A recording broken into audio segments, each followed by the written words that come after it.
And I'll also start live stream.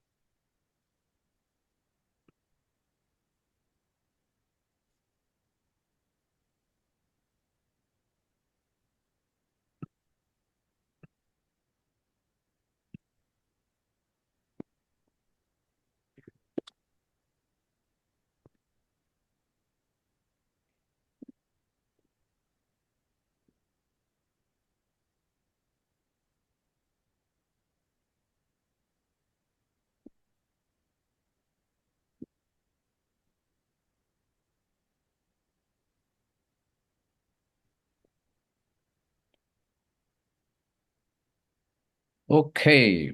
Good morning and good afternoon for the East Coast folks and now for Pradeep Gupta ji. Good evening. It's pretty late for you. Really thankful of you. It's today is a daylight time zone change, and now it is 11:30 p.m. for your time. So really appreciate for you to join this late. Thanks everybody for joining in a very short notice, less than even 24 hours. We are scheduling this because this is a very important issue as it is being called out that this election is one of the most consequential election and very tight. There has been a lot of ups and downs. If you look at in the last 4 months, it's a roller coaster from one way to another. Initially, when it was a President Biden versus President Trump at that time, it was much more predicted that President Trump would be much more getting elected. But then there was a change in the candidate. We have Vice President Kamala Harris, who is now Republican Democrat candidate. And as we know that when she got the nomination, there was a tremendous euphoria and almost great enthusiasm. And it was a prediction that it was again much more Democrat driven election. But now it is very tight race. In last couple of months, it has been changed a lot. And on this background, lots of opinion polls are there. But we wanted to bring from Axis Pradeep Gupta ji. One of the most important is that is a track record in the election opinion polls. In last 10 years, since 2012, 13, in say 10 plus years, yeah, 73 elections happened in India, and out of them, 70 elections, their team predicted very accurately. So that's why and this is the first time they are entering in United States and done a very thorough job. I was going through the report, doing the almost 10,000 um, uh, people they polled all over USA, and half of them in the most crucial swing states. So that is so, and the interview techniques or the polling techniques are also very exhaustive, and so that's what we'll go through that. So welcome, Pradeep ji, on this forum. So first thing that I would like to, after the intro, I would like to bring that. What's your secret sauce? Because you had almost 70 out of 73. It means that more than 95% accuracy. So, what's your secret sauce behind all this election polling? Because it's very difficult to predict how people are going to vote. So thank you very much, Khanderao ji and FIIDS for inviting me to this very occasion and allow me to talk on US election, US presidential election. Now, coming to the secret sauce is nothing but we try and meet people, try and understand their needs, problems, issues, and of course their voting preferences.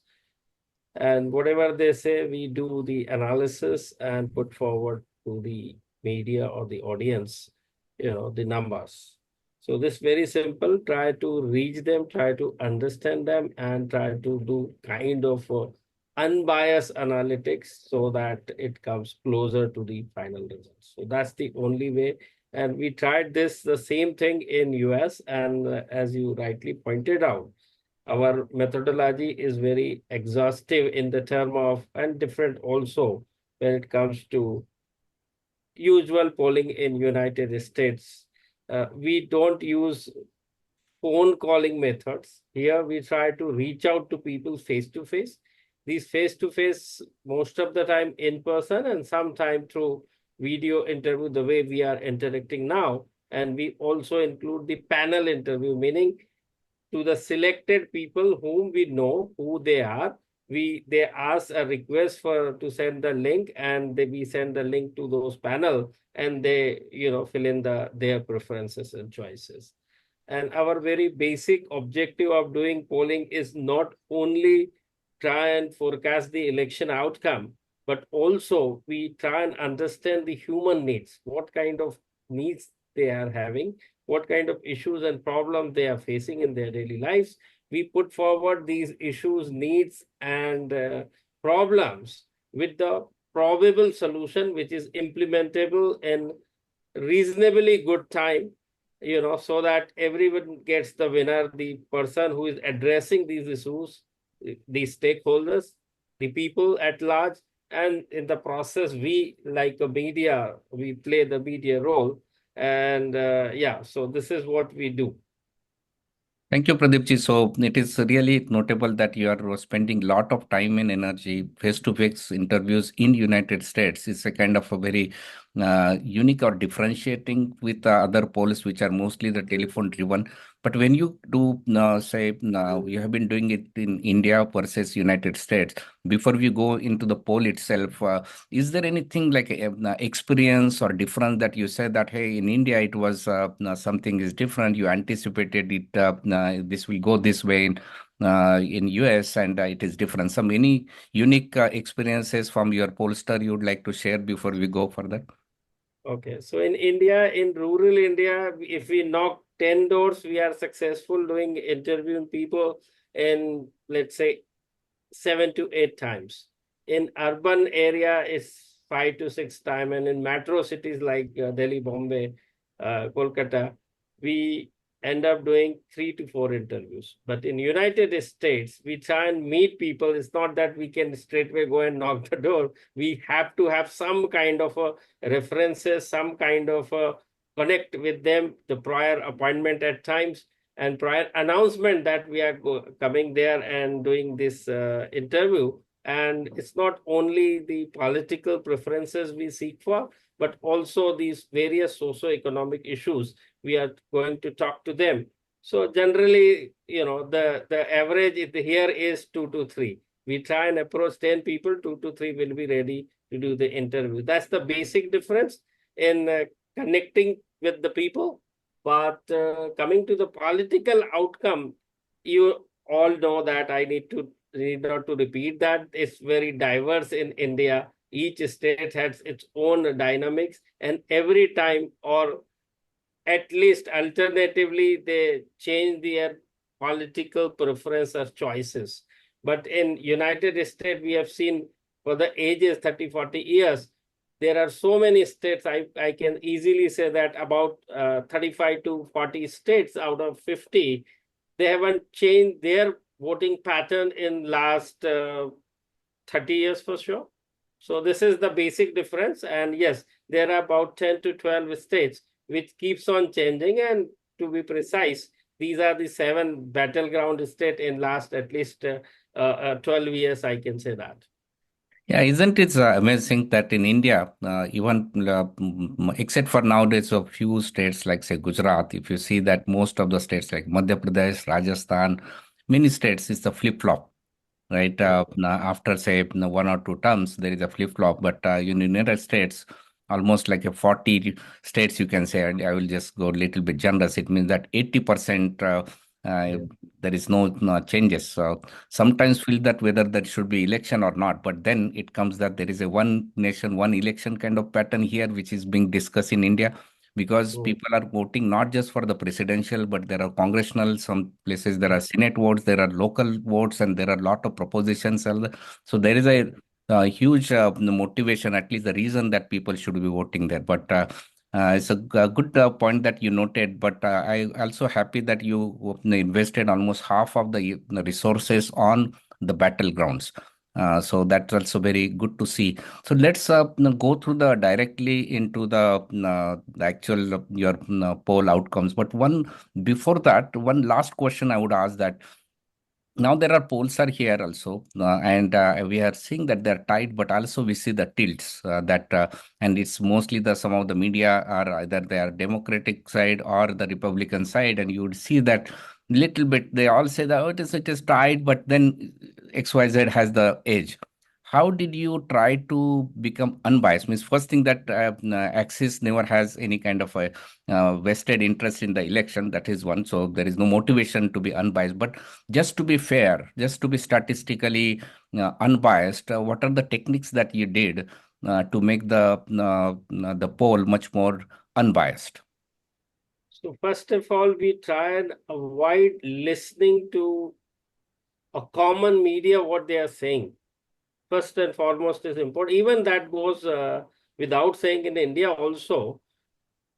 About 30 days prior to polling date, we tell all our people that stop listening or watching the television channel, what they are saying. I mean, that's the first and foremost. It is very difficult if somebody is saying continuously again and again.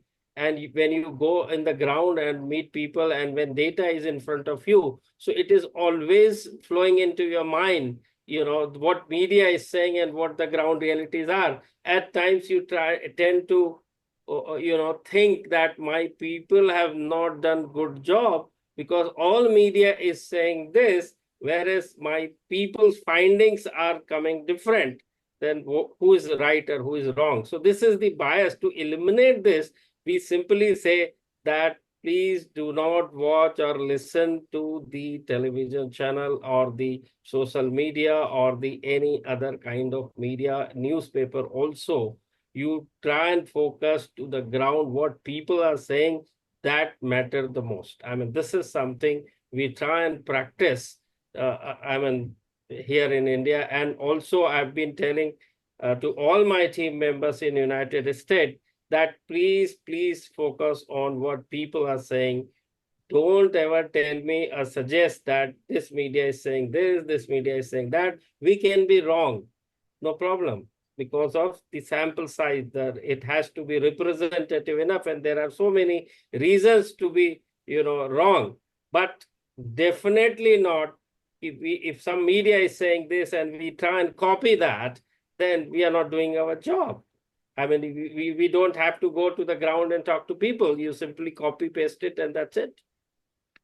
That's very important. It's good that you have unbiased pollster, so that unconsciously some bias is not creeping into the actual polling itself.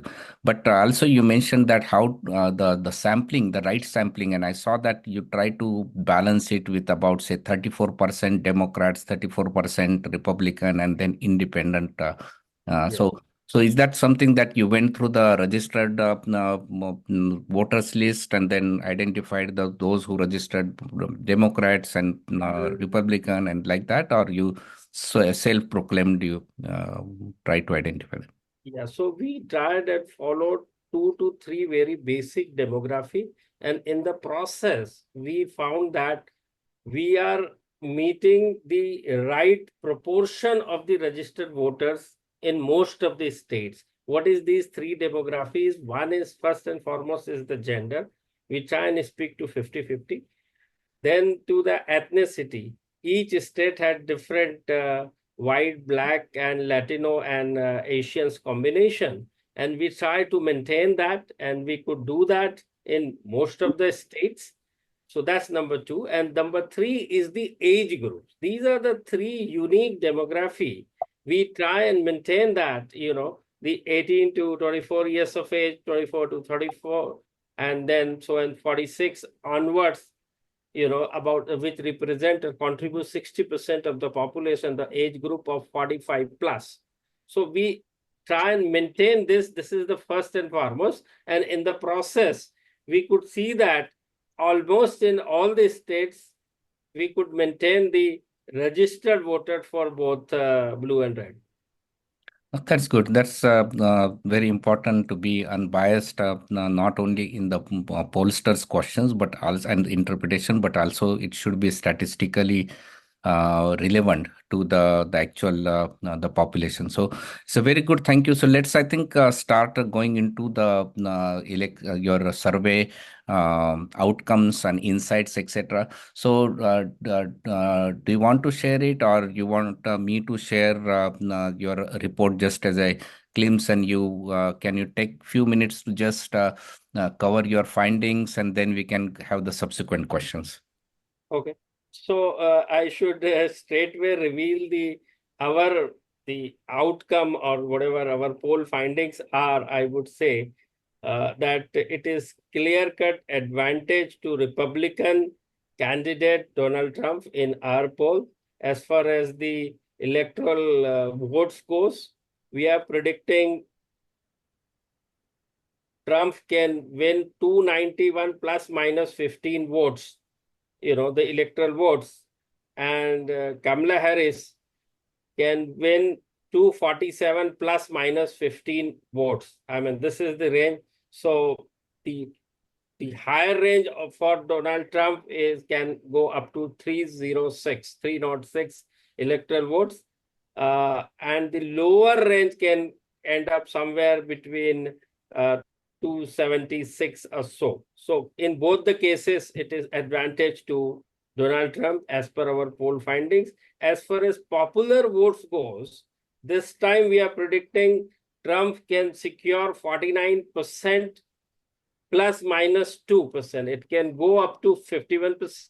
It can go down up to 47%.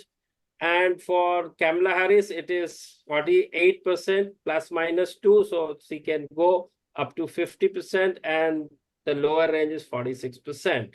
So this is the poll finding as far as the big numbers goes. Now coming to the various advantage and disadvantage for both the candidates in terms of Kamala Harris, the 3-4 major advantage is that fresh candidate appeal. Of course, her young age in comparison to Donald Trump's. Then to female representation, though it can be disadvantage also, but in some cases it is advantageous position also among some demography. Then she has some kind of a policy vision for the future, the solution, and she is also leveraging a lot on opposition candidate, which is Donald Trump, weaknesses. So this is something I would say advantage to Kamala Harris. On the other side, the advantage to Trump is the same, the kind of anti-incumbency position against Joe Biden government. Then post-corona, the kind of situation, particularly the inflation and healthcare. Inflation, healthcare, price rise, all, and these are the disadvantage for the Kamala Harris, which is turning out to be advantage for the Donald Trump. The mental health situation. In our poll, in every 100 people we asked, 33 is directly or indirectly or in their family members suffering from mental health. Welcome to the US.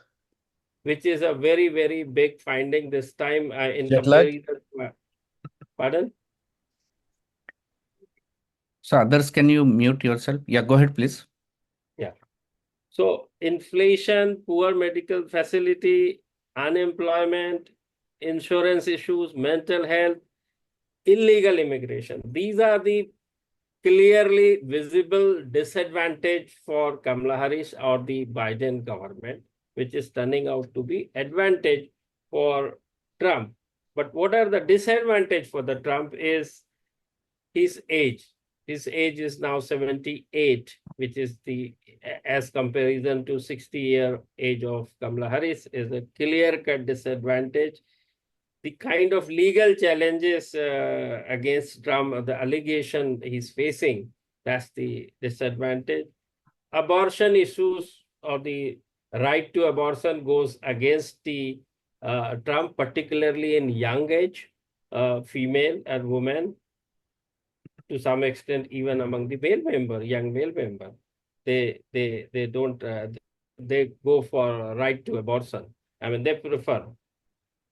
Then the kind of cult personality he has, the Trump, is sometime among, of course, some demography, it is advantage, and in some it is disadvantage for the Trump. So these are the clear-cut advantage and disadvantage what these two candidates are having.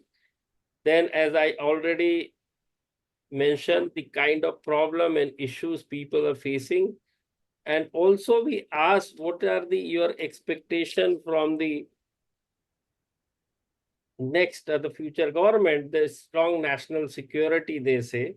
The mental health support and resources, they say. Illegal immigration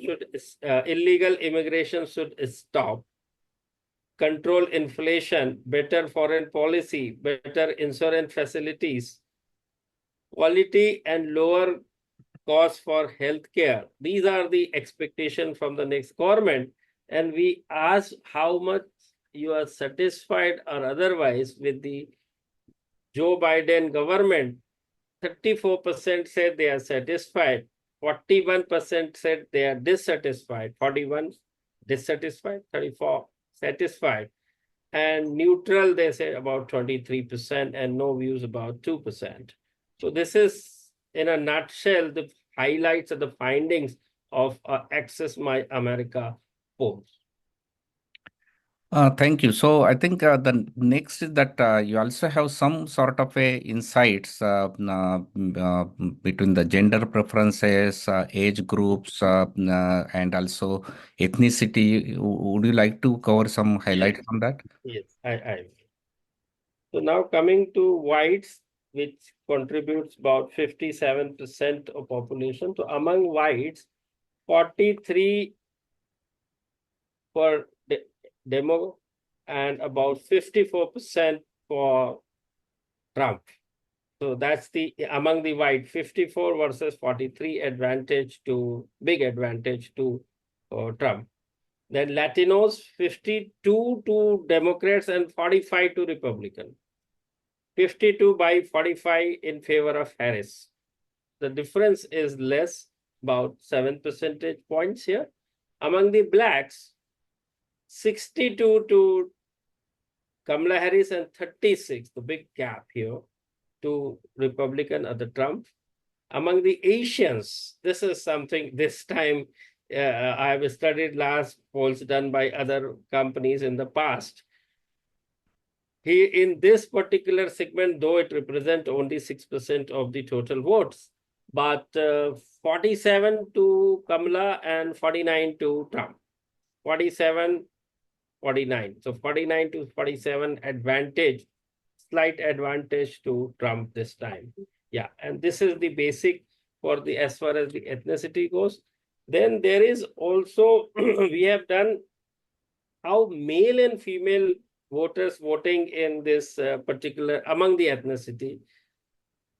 There, the biggest thing is in the difference between male and female. Everywhere, the female, among the female, Kamala Harris is leading.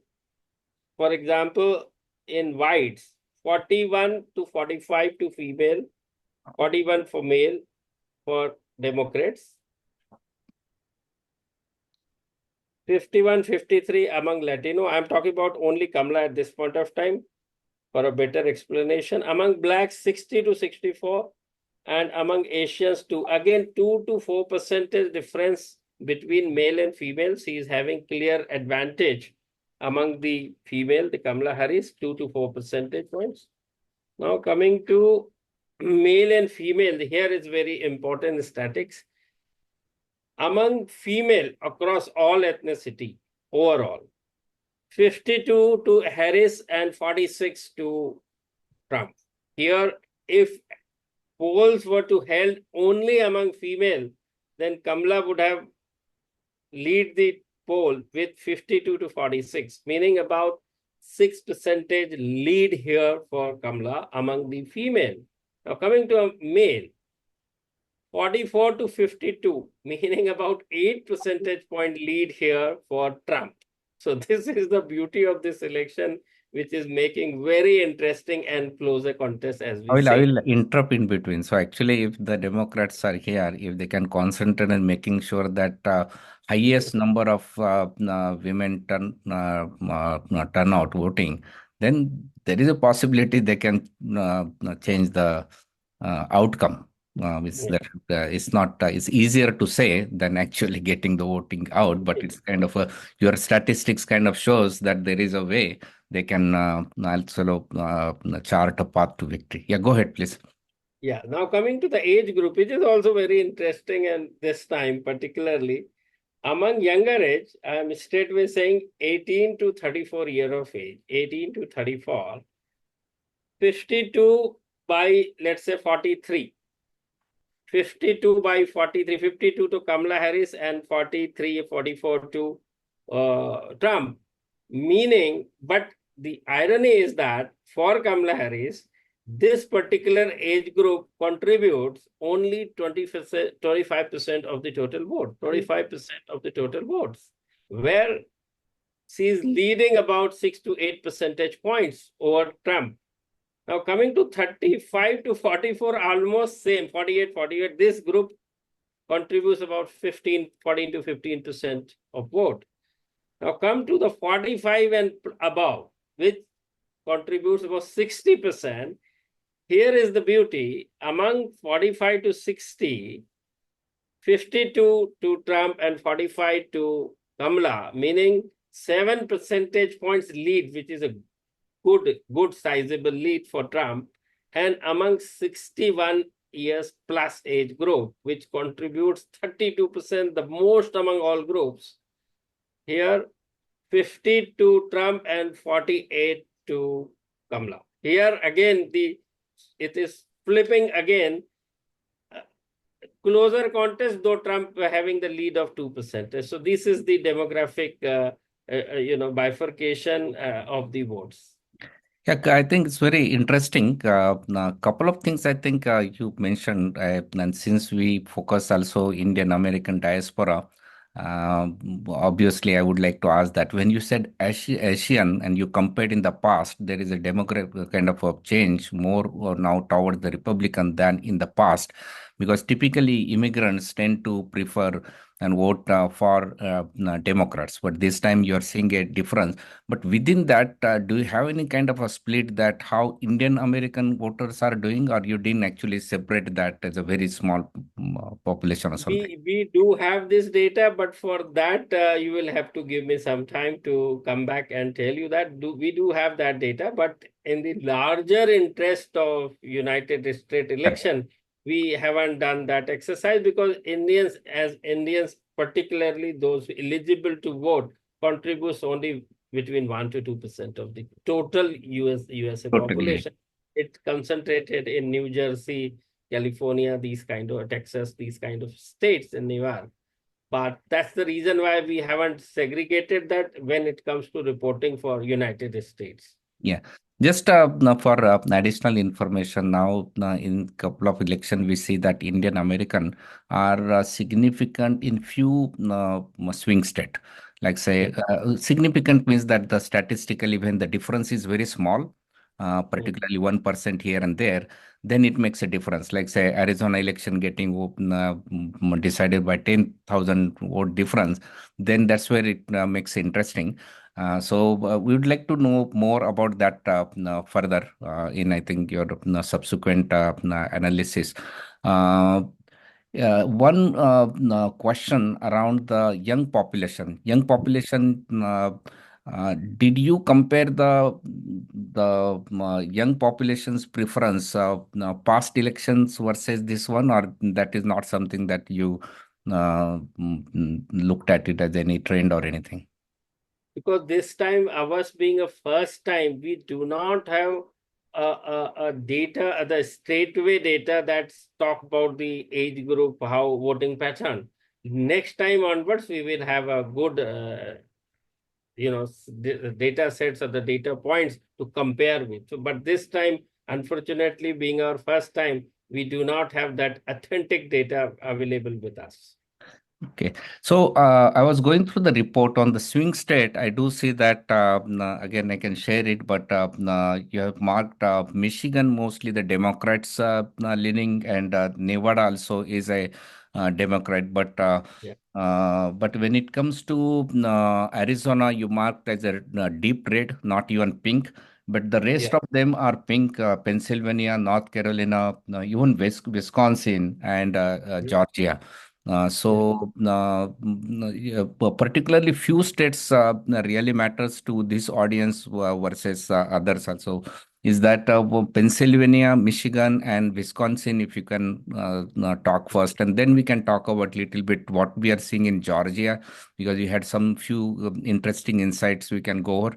But Georgia and Arizona, yeah. But Yeah. initially, So Pennsylvania, starting from. Pennsylvania, I will talk first because that's the most important and crucial state. So there, I would say traditionally, it has always been a tough this thing, and particularly in Pennsylvania, the fracking is a big issue there. So in Pennsylvania, only when Trump has won in last IP since 1992, only once, which is in 2016, Republican has the lead 48 by 47.5%, half a percent lead. And last time when Trump lost the election, both the candidate had 48.69 versus Democrats 49.85. Very, less margin. But this time the the anti-incumbency kind of a situation to this fracking issue, and our poll suggest Trump is having a slight edge over Kamala Harris That's in the Pennsylvania. that's interesting because I was going through the report, and some of these issues they're not explicitly called out too much into that. And I was going to ask about that because fracking is one of the things that I didn't say in the actual the reports. But so does that mean that when you cater the questions to the different states, you actually baked into some of the specific issues to the state? Yes, of course, yes. For example, in Michigan, the automobile industry and particularly the blue collars is the deciding factor in that sense. So there we need to focus more how and what their voting preferences are beyond the ethnicity. I see. So in Arizona and Georgia, there also the blue collars matters a lot, and also the migration from California and New York. These are the two big blue states. It happens to be, but because of so many reasons, of course, the one is the unemployment kind of a situation. Two is the price rise. Three is the cost of living, same the inflation, and the most important is that the Trump policy of not to tax the overtime, this thing, particularly among the blue collars. All these things are playing in these particular state, as you mentioned, particularly in Arizona and Georgia. I see. To large extent in North Carolina also. So on the abortion, we see that I will ask the question differently. As you said that all across the board, female voters seems to be predominantly supporting Democrats or rather Kamala Harris. Is the abortion is the important driver there, or abortion is a some one of the driver? What's the I'll tell you. See, among the college goers, which is 18 to 24 years of age group, the female, see the difference here. This is very important. Good point you touched. Among the male, Kamala is getting 50% versus 44 Trump. Only 6 percentage gaps in this age group of 18 to 24, what we call them the college goers. Among the female, 56 to Kamala Harris and 40 to Trump, meaning 16% gap, 16, 1, 6. See, as against 6%. it's a huge gap.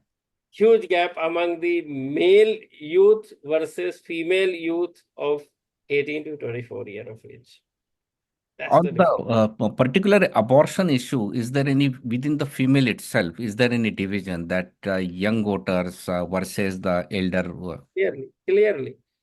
If you see and go to age group of 34, 35 and 44, the difference between two is 1 to 2%, which is nothing among the male and female voters, and otherwise also overall. So naturally, it has to be the same if it is in both group. If you go to 45 plus category, clearly the gap is 8% among male, and among female it is 6% I see. in favor of Trump. So there are two, three things playing at the same time. One is the abortion issue. Two is the age group, the age advantage. Kamala Harris is, that sense of belonging and the newness, the freshness is also riding with Kamala Harris. I see. So you were talking about the Michigan. Now, Michigan is Yeah. one is that definitely the population, sorry, the automobile industry, but also this diversity there. Particularly, there is a huge concentration in some pockets of Michigan. On one is that the black voters and also Arab or Muslim voters. So Yeah. that's something that, okay, go ahead. Yeah, you rightly pointed out that Muslim voters we particularly spoke to. Specifically, we made a point that when we are going to, our team is going to Michigan, we must talk to sizable numbers of blacks and Muslim voters for sure. So we have spoken to them, and though we'll have to get you the state-wise bifurcation of these Muslims you ask. These Muslims are also equally divided among red and blue. This I is see. what is our findings was. That's interesting. Actually, Yeah, does traditionally that they've been towards the Democrat side. Yeah, typically, yes. But I Yeah. also saw that President Trump is now trying to communicate with the Arab Muslim population, and he tried to project that the war in the region is much more because of the weak leadership, and I could stop. But it seems to be messaging towards that population. But is that something that when you said that here in your report said that dissatisfaction with President Joe Biden's performance. In other reports, you specifically mentioned about the inflation or the economic, but over here, it is little bit vague about politics. Is it something that the foreign affairs and particularly war in Middle East is causing also some of the dissatisfaction in the population over there? Yes, precisely. Because when you say the bad state of automobile industry, is definitely has to do a lot as far as the foreign policies goes and the international affair goes, because a lot has to get the trade affects, and the moment the trade affect the first industry generally affect is the automobile industry. I see. I see. Yeah. Okay, so that covers Michigan. Now we can go to I will little bit skip for Arizona, though we have good number of people from Arizona on this call. But North Carolina is actually Wisconsin is something that we can talk before that. You want because Wisconsin, it is a much more more. Blue state used to Yeah. be. Used to be, and But then this you time have we are something different. You are seeing that. That's why I'm saying that you're saying that Republican Party holding a dead hit. So, can you want to do you want to talk about that more? Yes, so in Wisconsin, the most the notable problem or the issues we find is the medical facility, particularly in this thing. And in Wisconsin, let me tell you one thing.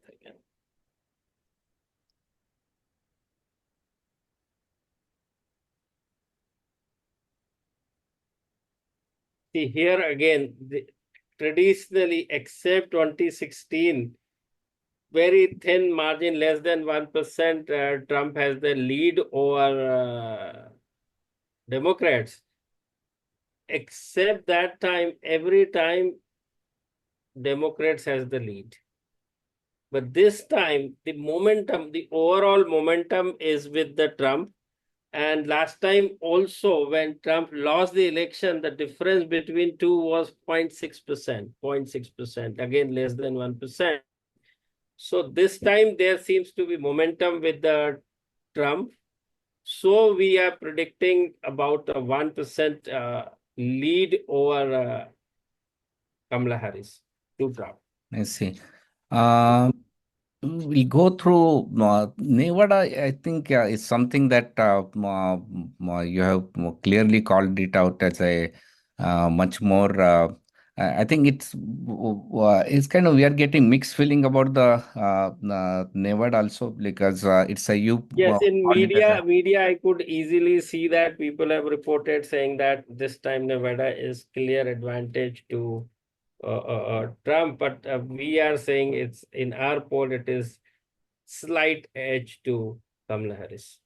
I see. So you are light blue that you have color coded Yes, light blue. over That's there. why. And so Nevada and Michigan, we are advantage to Kamala Harris. In all other five battleground state is advantage to Trump as per our poll goes. And Arizona, you have painted mostly like a red, not even pink. Is there any? Yes, Go ahead, please. Yeah, yeah, you are right. In Arizona, I don't see any doubt into this I see. because, yeah, So because 48 to 52 point lead to Trump, we have projected. into that area, and Mm. then coming to Georgia, Georgia again, it is again is a very competitive. One Again, two important. percentage point leads to Trump. Here also is very clear. But now Georgia has a significant black population, and Mm. though there is a compared to earlier with a less support to Democrat compared to that, but still that is also tilting, and also female plus black. If you look at there, do you still see that advantage to Republican there, or it is? And for the interest of your viewers, the way we talk about Michigan and Wisconsin, it's Mhm, only once in last 20, 30 years, it has turned to Trump's advantage in 2016. Now mhm, here, if you see the Georgia, since 1996 onwards, it's throughout Republican, except in last election where the difference was 0.24%, 0.24% advantage to Democrat in last 2020 election. Otherwise, since 1992, it's full Republic. So this time there is no way it can turn into, if Georgia is going to Kamala Harris way, then there is, I mean, Kamala Harris winning the election. It's like this, I Georgia and see. particularly, we are so confident about it. Okay, I think I will now pause actually our presentations, and I will start with if we still have okay, we have Rohit Sharma ji. So I will first bring Rohit Sharma ji, and then I Thank will you. I Sampath. have I have a bunch of questions. Thank you so much, Okay, Mr. go Gupta, ahead. and thank you, Mr. Khanderao, for giving me an opportunity to You talk want to about come on this. camera if you are I comfortable? am actually almost driving, so I Okay, don't think yeah, it'll be go good. ahead, go ahead. Yeah. So first things first, just trying to understand. So I mean, the polls are everywhere in this election cycle, and I was listening to it, and I was reading through some of this stuff. A new data point came this morning about Trump voters not answering calls. Is that something you guys also experienced where you reached out to some of the Republican voters where they were not picking up calls? So that's like one segment of what we call as the silent majority, right? That's number one. The other thing that's been also brought to light is that some women voters have never been registered in polls, and they might be going out and voting heavily for Vice President Kamala Harris. So, how did you balance that out in your polls? Because you clearly are saying that Trump's going to win it, which is something that most polls are not saying out loud, but you're out there saying he's going to win this. Just trying to understand how did you weigh it all out? Okay, so first thing first, Rohit, you asked about particularly Republican voters are not responding to their phone calls. So our methodology, as I mentioned in the first place itself, we never ever try the phone, calling methodology. We go and try and take the appointment and meet them and talk to them in detail. So we never ever call, so we never ever experience those kind of situation. So we do not have that kind of data, or we data the phone bank and so forth. We simply try and meet in the ratios of ethnicity, age group, and gender. So we have in fact never realized during these 1 month this kind of situation. Now coming to the second question you asked about the young female voters, as I already mentioned, the difference, the voting pattern is something 16 percentage gap between male and female of 18 to 24 years of age. Kamala Harris is leading among male by 6 percentage points, and among female of this age group, which is 18 to 24, with 16 percentage point leads. So this is already accounted for. But this young, so-called young age group, particularly between 18 to 34 years, which contributes total 25%, roughly 25% of the total universe of the vote, where Kamala Harris has a clear advantage, no doubt about this. But unfortunately, this contributes only 25% of the total. We have So, already accounted this. and just to get right, and I may have missed the initial part of this. So you're saying you basically knocked on doors and talked to people in person. So you went to all these states and you took appointment and you spoke to all of them from all these states, right? Yes. In the sense, I'll tell you again, I'll repeat it. So there are about 9,500 odd interviews we have done. Bulk of them have done face-to-face. Sometime it is in person, sometime the way we are talking, the virtual face-to-face interview. And sometime, which is very less, about 20 to 30%, we have shared our link to our known person. They said, need not to talk, you just send the link, we will, Okay. And Mr. Gupta, thank you so much. One last question. So what was your sample size again? I'm just trying to look. 9,500 and about 4,000 odd sample size in these 7 battleground state, and about 4,000, 5,000 roughly in among the rest of the United States. Okay, I'm just looking at something else here. I'm sorry, I'm again one more question. What was your data point in Iowa? Because there was a very interesting thing that came out last night where she's leading by 3. And that pollster has a very good track record. That was Iowa, this thing is Iowa, you asked, right? Yes. Yeah, so as per our poll, it is advantage to Trump by 54 by 43. It's a huge wow. gap. Okay. Okay. Interesting. All right. Thank you so much. Thank you. Mr. Gupta. Thank you. Mukund Kute, please go ahead with your question. Pradeep ji, in Pennsylvania, I'm from Pennsylvania, active in Philly here. You have rightly picked up, I think, the trend. The question is, we are also seeing here that the Black Americans are not very enthusiastic about Kamala in Pennsylvania. Have you seen that trend also? Yes, we have seen that. And in fact, there it seems 50-50 for both. If it is 50-50 for Trump and Kamala, then it's a clear advantage to Trump. Absolutely. Yeah. This is and also we have observed here that the Trump campaign has rung a surprise here in Pennsylvania. At least that the absentee ballots, while bad-mouthing the absentee ballots, the Republican Party worked very silently to correct that game. So here we have almost equal number of absentee ballots registered by Republicans or advanced balloting. And that particular surprise element which happened in the last election, we don't expect that a surprise element to come again in this election. So that's a big advantage to Trump. Have you noticed that in many other states too? Not really, because this is something, I mean, later part, which is then this is the development of last 1 week or so. We started noticing these. You're getting my point.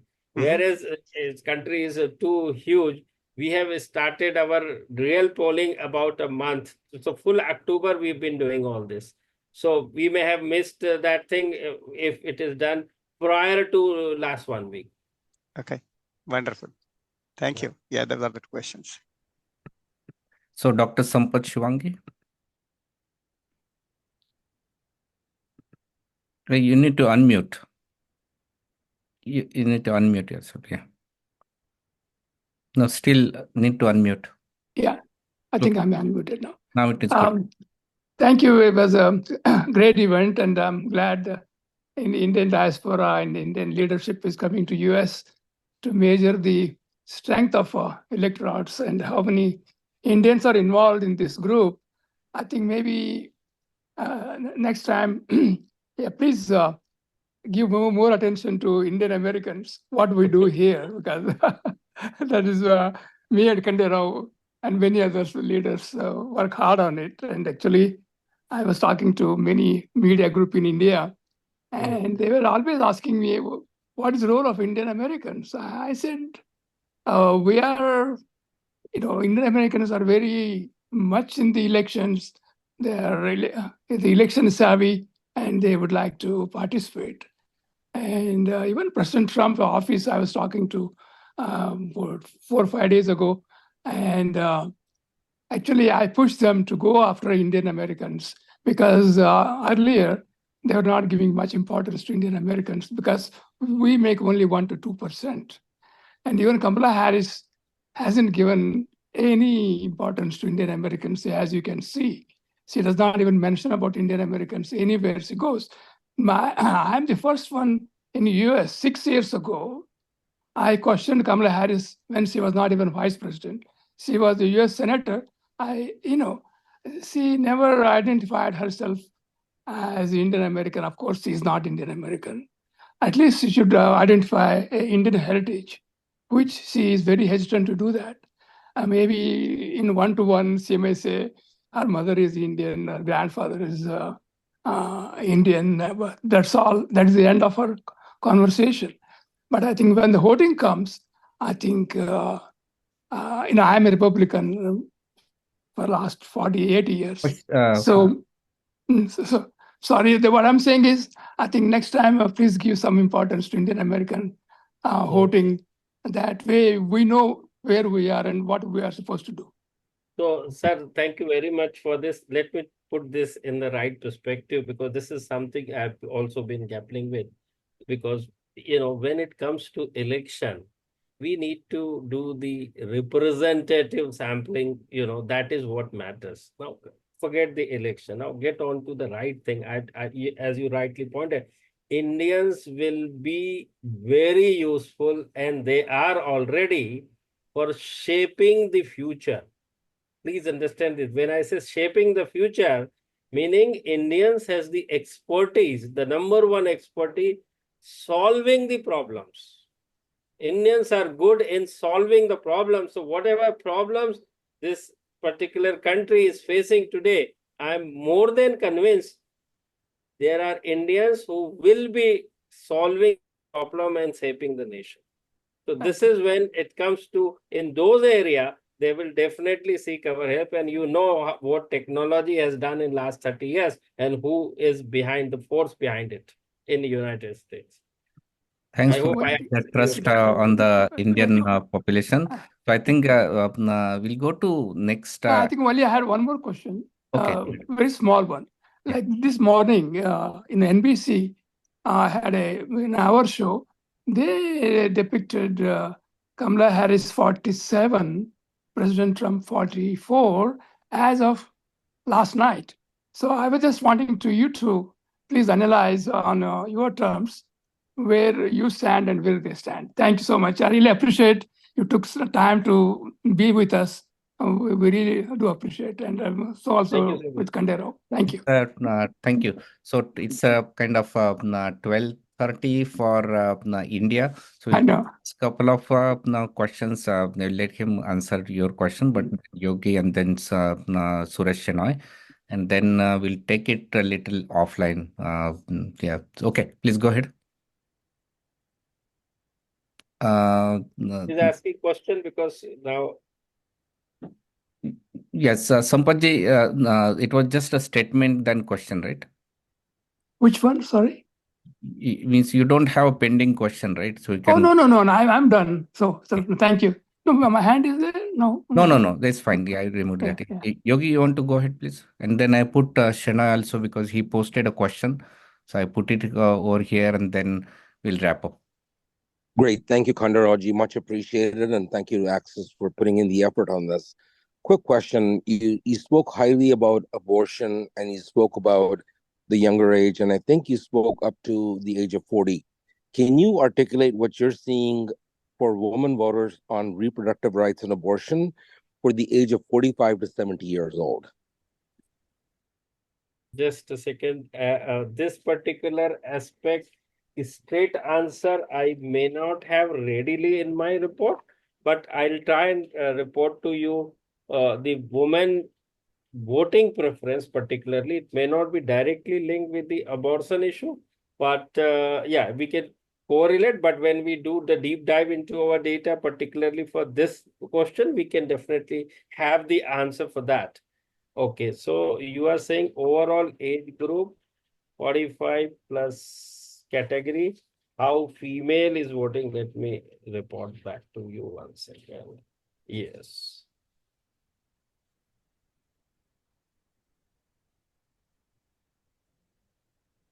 Yes, so 45 plus age group, particularly 45 to 60, it's in both age group 52 to Trump and 44 to 46, you can take the median, which is 45.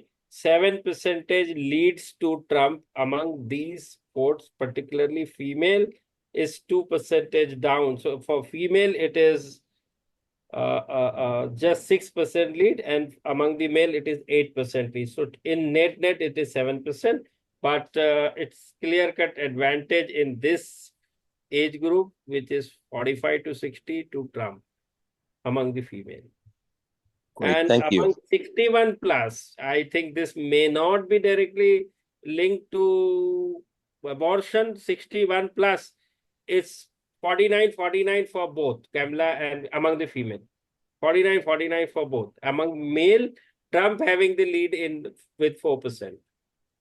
No, thank you. That's a very interesting dynamic because the 45 to 60, you're showing that it's a dead heat, is reflective of what every poll is saying right now. And it's unclear if that is the only issue or is it going to be the economy, wars, and border. So that seems to be in line with what we're seeing. Thank you. So I'll just answer your this thing just because this is something I always keeps on answering. Particular one issue, see, it's very simple and important. The way we talk about 1 to 2% of Indian population, the impact, whatever impact will be limited to that. You're getting my point. Similarly, abortion, the first and foremost, the 50%, the female. Of course, male also get this thing, but the directly impacting is 50%, and then to age group, which is 18 to 34, which is about 25% of the total population, meaning the impact will be limited to 12.5% of the total universe. You're getting my point. Whereas the inflation is the issue which will have across the board, impact. Maybe 80 to 90% of the population will get impacted by the inflation. So this is how one should see. No, and I'll leave you with this. You're absolutely right. When you first hear the issue on the Democrat and the Republican side, the Democratic Party has always come back and said that reproductive rights, abortion is going to drive out people in hordes. But once you bring down the issue to 1, 2, and 3, the economy, the border, endless wars, and who's better is where this becomes complicated. So I'm glad you're catching on to that. Yes, and health issue, you forget one more to add to it. That's correct. Healthcare. Yeah. Thank you. Thank you. So let me get it to Suresh Shenoy and also Devesh Pandit also ask the question. So I'll get to and then we'll wrap up. Okay, Suresh, please go Thank ahead. you, Khanderao ji, for the opportunity, and thanks, Gupta ji, for your wonderful analysis. The interesting part of the US electoral process is that it is not a popularity contest. It is not who wins more votes, but how the electoral college comes out at the end of the day. So throughout history, there have been at least 5 cases where people might have won the popular contest but lost the electoral college. So the biggest challenge that I think in this year's election is what will happen if, for example, Trump wins the popular vote but not the electoral college vote, or vice versa, as Kamala Harris wins the popular vote but not the electoral vote, because that is the kind of division that might lead to violence. And that is where, immigrants, particularly the Indian community, will be exposed to potential, retribution by both parties. Okay. So in your analysis, how do the electoral votes fall out? And where do you think, I mean, unless there is a, uh, undeniable majority in electoral votes, already the Republican Party has started to contest it, and the Democrats have their own war chest ready to contest the elections. So there is a very high probability that this will be a divided election where electoral votes will ultimately decide who becomes president, not the popular vote. Like what happened to Al Uh, Gore, like what happened to, yeah. Shenoy Sab, so your question is that what is the likelihood that both are not in sync, and what is Axis poll says about that? Yeah, please go ahead, Pradeep. Yeah, so it's as Sinai Saab mentioned, it's the electoral vote which matters the most. The way in India, it's a number of seats which matters the most. Forget the popular vote. So it's as simple as that. I do not have any answer what happened after that with with the kind of whatever you are talking about. So as far as we go, it is very clear-cut advantage to Donald Trump when it comes to electoral college. Okay. Thank you. Devesh, your question is the last. Namaste. Namaste, Gupta ji. Thank you very much for doing such a wonderful job.